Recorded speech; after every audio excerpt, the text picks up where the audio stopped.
Duolingo, the little green owl that became a cultural icon, has had a rough ride lately. After months of hype and sky-high valuations, the stock has come crashing down, losing nearly half its value since May. For many investors, that drop felt like confirmation that the party was over. But sometimes, when the crowd runs away, that's exactly where opportunity hides. So what's really going on with Duolingo? Let's break it down.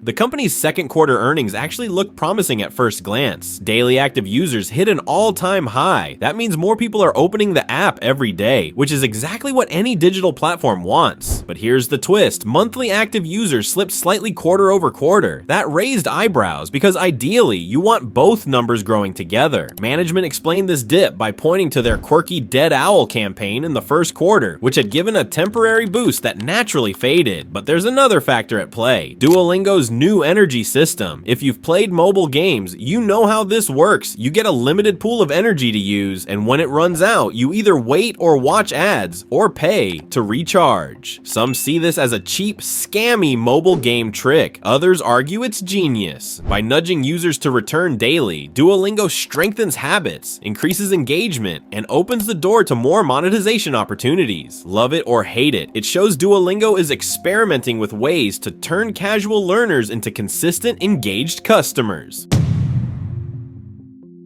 Now here's where things get really interesting.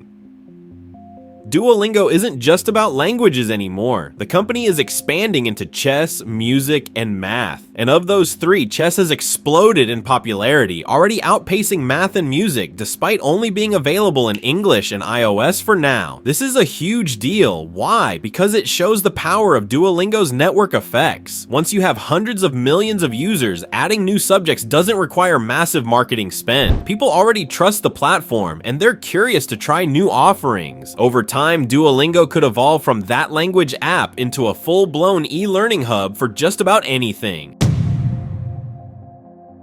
But there's an elephant in the room, AI. Some investors worry Duolingo could get disrupted by AI-powered chatbots. After all, if you can practice a language directly with an AI conversation partner, why bother with Duolingo's exercises? The company isn't ignoring this. In fact, they're leaning into it. They've rolled out AI tools that generate lessons faster, and even a premium feature called Video Call with Lily. This lets users have real-time, simulated conversations in their target language, with the AI adjusting difficulty on the fly. For many learners, especially those who don't have access to native speakers, this could be game-changing. It's also a clever way to keep intermediate and advanced users engaged, since they've sometimes felt the app was too basic. If done right, this could make Duolingo not just a beginner's tool, but a platform you stick with for years.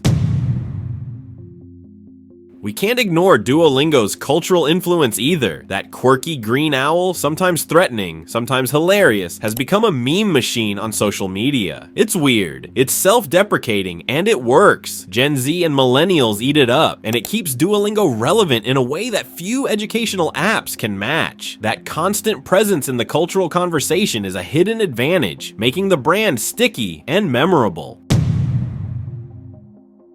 Can it justify today's price? Now let's talk numbers. At its current price of around $270, Duolingo needs to grow revenue at about 15% per year after 2025 to justify its valuation. That sounds ambitious, but here's the kicker. The e-learning market as a whole is expected to grow around 20% annually. That means Duolingo doesn't need to beat the market, it just needs to keep pace with it. Based on a discounted cash flow analysis, Duolingo could actually be undervalued by about 28% right now. And in a more optimistic bull case, where growth hits 25% and margins expand gradually, the upside could be as high as 90% from today's levels. That's a far cry from the nosebleed valuations of May, when the stock was near $500. Back then, expectations were unrealistic. Today, the bar looks much more reasonable. Of course, risks are still there. Growth hiccups could cause sharp drops. This is a volatile stock. Monetization is another challenge. A huge portion of users still don't pay, and premium features like Duolingo Max need to prove they can drive serious revenue. Plus, since most sales come through app stores, Duolingo is at the mercy of Apple and Google's fees. And let's not forget, AI is both an opportunity and a threat. If third-party AI tools pull learners away, Duolingo could lose ground.